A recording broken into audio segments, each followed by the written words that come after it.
Welcome back to U.S. Cellular Field. Dan Dickerson and Rod Allen. We're getting ready to complete a game suspended from last night. This is where we are through 8 innings of play. The Tigers came back with some late runs to tie this game at 3. Otherwise, it would have been an official game. The rains came in the top of the 9th inning before there was a batter at the plate. Cameron Maben's already been on a couple of times. 2 big stolen bases, has scored 2 runs. The big hit for the Tigers, 2 really. Justin Upton with a solo home run that made it 3-2, and Nick Castellanos with the 2-out flare single in the 8th inning to tie the game. David Robertson came on to get the last 2 outs of the 8th inning, or the last out of the 8th inning. And now Saltalamacchia will lead off as Robertson continues his outing that began last night. Well, Robert Ventura treating this situation like he would normally treat a situation, tie game in the 9th inning. He has his closer out there for at least 1 more inning.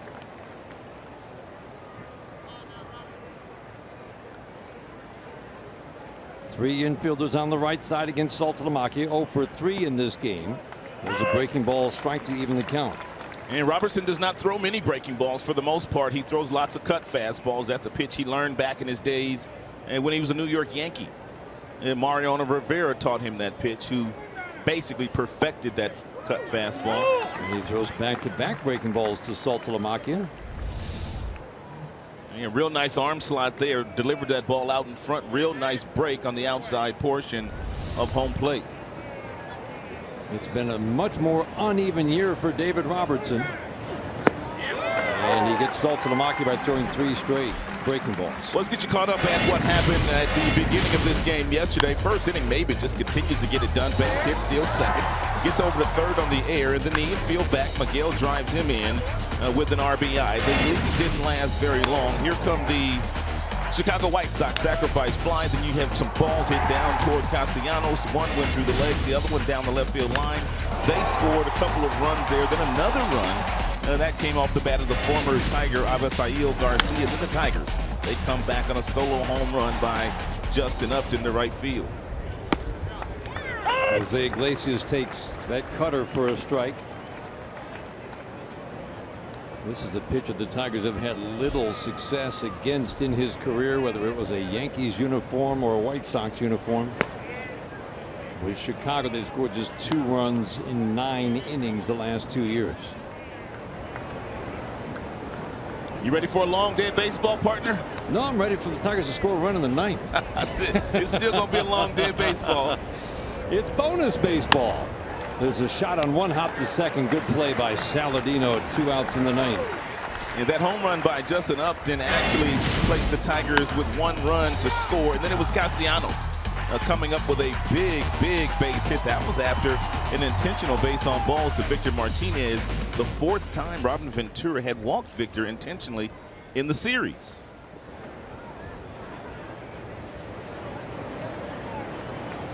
Always big after that guy ahead of you intentionally walked to come up with that hit, especially one that important. Without that hit, that would have been an official game yesterday. Castellanos said he's starting to embrace the fact that Robin Ventura continues to pitch around Victor Martinez to get to him. Midway in the right-handed batter's box, Ian Kinsler is 0 for 3. And what a year he's having. He's hit the ball hard all second half, and really the games leading up to the second half, but 4 home runs in 8 games. Justin Wilson appears to be getting the ball here in the bottom half of the 9th inning for the Tigers. And Francisco Rodriguez was up as well at the beginning of the inning. Ian pops it up. Shallow center. Late break for Schuck, and he's not going to get there. That's amazing. And then he overruns it, and down to second goes Ian Kinsler. Schuck did not read it off the bat. Shortstop Anderson thought he had it all the way because he should have. And the ball drops and Kinsler's on second. There's no question there's a catchable ball, and this is the big league outfielder that gets fooled. But when you're in center field at this particular ballpark, when you're looking into the stands, they are very shiny. It is very difficult to pick up balls just like this on occasion in center field. Ian Kinsler was not running out of the batter's box. He was fortunate enough to get to second base here.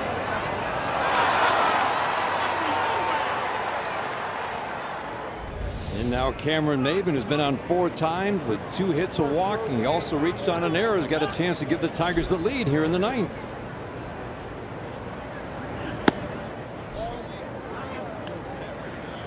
They score that a double.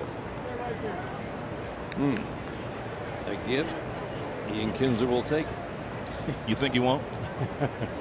All day, every day.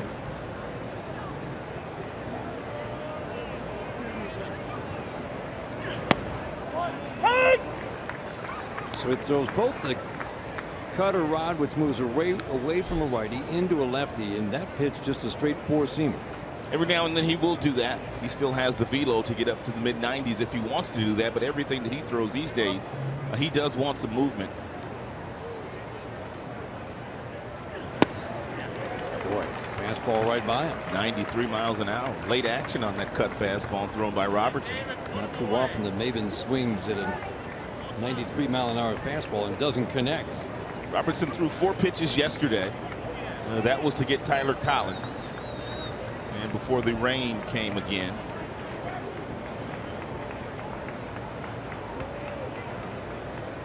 Three separate rain delays yesterday. Boy, fastball by him at 95. Tigers leave a runner in scoring position. We head to the bottom of the ninth.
Ninth inning, Doug Eddings, home plate umpire last night, and stays that way through the resumption of the suspended game until this game is completed.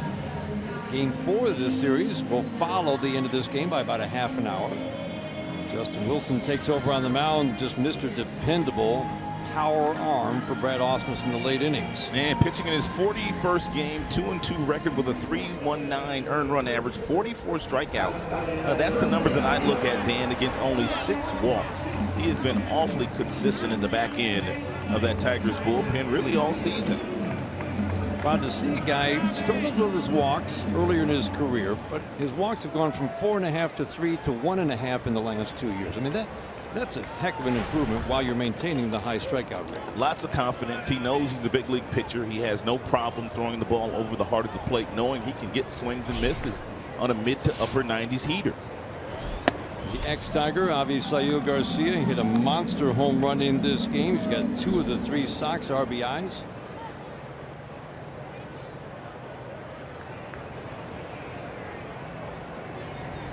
Power is what the White Sox need to see from Garcia, and they have not seen it for the most part all year long. And it's declining power at age 25, and that has the Sox concerned about where does this guy fit in. All the tools in the world, where does he fit in their future? Yeah, they just don't quite know right now.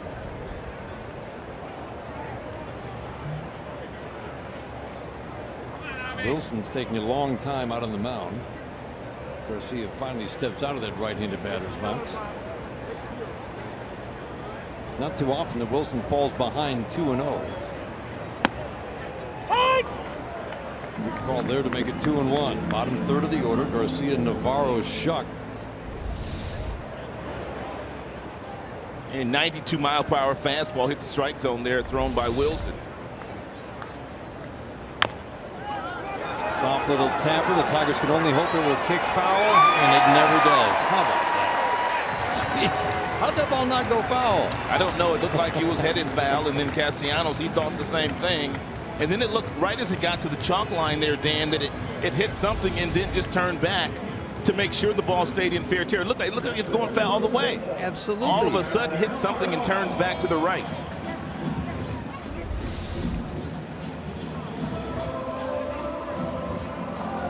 Grounds crew prepared that part of the field just right. Little hill to roll that ball back fair. That ball goes foul 99% of the time. I will say that the grounds crew here has done a marvelous job, Dan, the last couple of nights here with all the rain that this field has taken. It's in beautiful shape this afternoon. It really is. Heavy, and we mean heavy rains both on Thursday and yesterday. Navarro's grounded into 3 double plays this year, and for the most part puts the ball in the air. And Wilson doesn't throw many ground balls. He's more of a fly ball pitcher, more of a strikeout pitcher.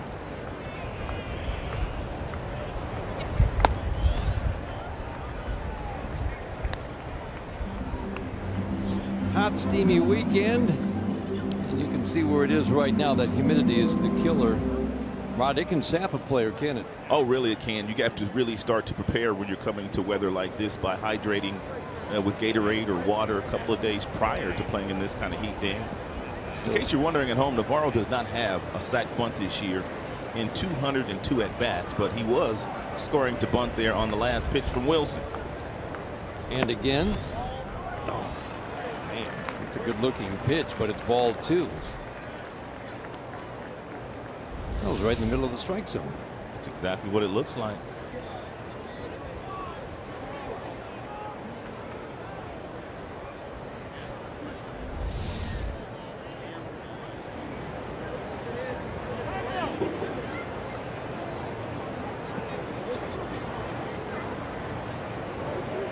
Again, Wilson's strength this year, the impressiveness of his power arm, the great command, low walks, high strikeouts. He's going to 2-0 on each of the first 2 hitters, although it should be 1-1.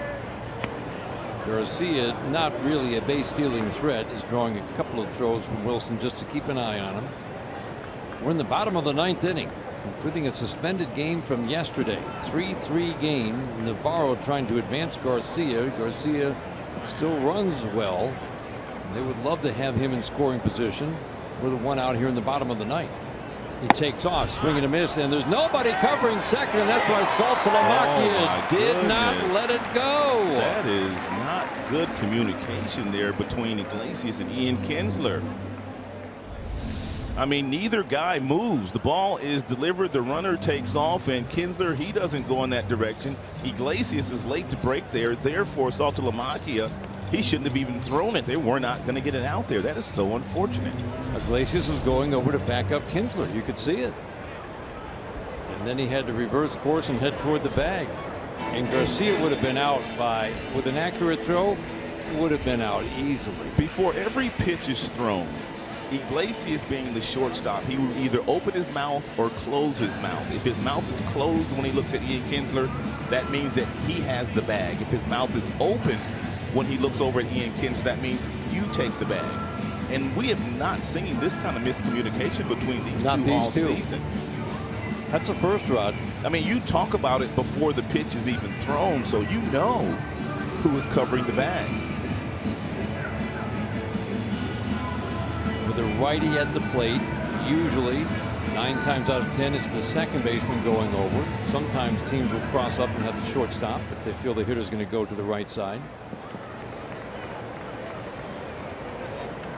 But a mistake has a runner in scoring position and nobody out. 2-1, they count on Navarro. Now he's trying to bunt, and he's going to bunt it right to Castellanos. How about that? I know people at home, Dan, are going to say that Navarro is a big league player and he should be able to get a bunt down. But if a guy has not bunted in 202 at-bats coming into this at-bat, you're asking for a disaster here. He bunts the ball straight up in the air, and the Tigers are very, very fortunate because of that. I like the aggressiveness, too, on the wheel play there. I do, too. It's not too often that the Tigers have both Castellanos and Cabrera charging.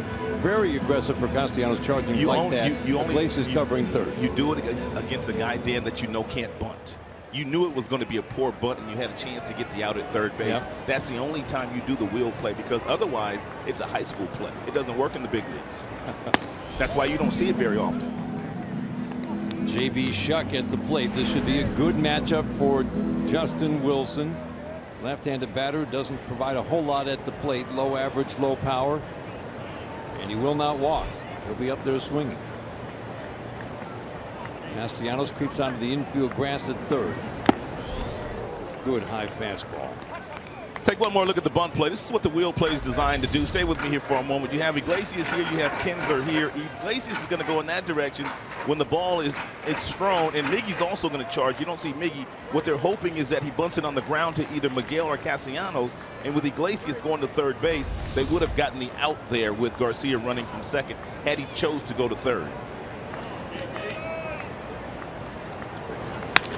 Ground ball to second will advance the base runner, but it'll be 2 outs. Runner at third for another lefty, Adam Eaton. I would almost, this is a very tough out here, man. This guy is a difficult out, this Eaton cat. You got to pitch him very carefully here if you're Justin Wilson, and also in left field if you're Justin Upton. You got to come in a little bit. He likes to flare balls in that direction, and Iglesias and Castellanos need to be ready on the left side of the infield, especially going up against Eaton here. He likes to go in this direction a lot. His spray chart will tell you as much. Yep, that's why Castellanos, not only with that runner at third, this is where he plays in most every at-bat. Almost straight up. Like a righties at the plate. First pitch in. Eaton actually a little bit better against lefties than righties. Justin Wilson handles hitters from either side of the plate.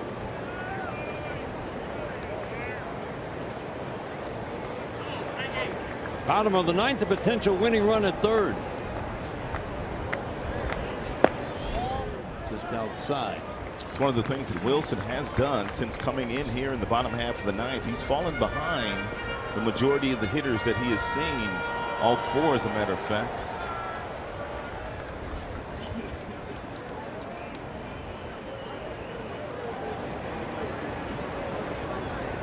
Little infield dribbler for a single, stolen base, ground out, has Garcia at third with 2 outs. Perfect pitch. Well located fastball at 97 miles an hour. There was absolutely nothing the leadoff hitter Adam Eaton could do with this pitch. Eaton's 0 for 3 today, has struck out twice and also been hit by a pitch. He will swing and miss, but boy, is he a tough out for the Tigers.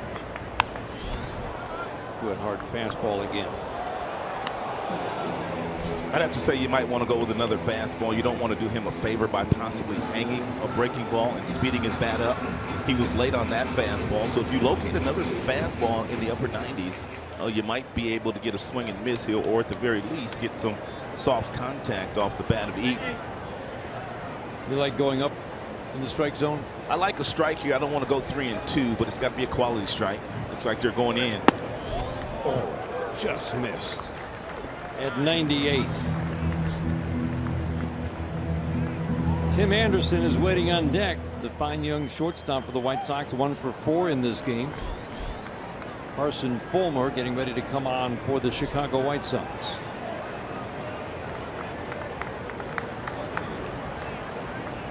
The 3-2. Swinging a base hit into left, and the White Sox win the suspended game. He hit that ball right where we drew that arrow.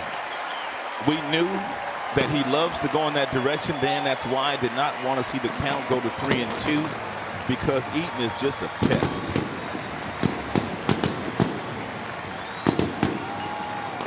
Not too often you get the fireworks at 1:30 in the afternoon, but the Sox get to celebrate their first win of the series. 60% of the balls that he puts in play go to that side of the diamond, and really nothing they could do. Mid-90s fastball right between Iglesias and Castellanos, and that would be our Miller time moment, brought to you by Miller Lite. Man. Tough getting Adam Eaton out when you really need to get him out. And the Tigers' chance at a 4-game series sweep, which they've done twice in the last month, disappears in the first inning of the suspended game.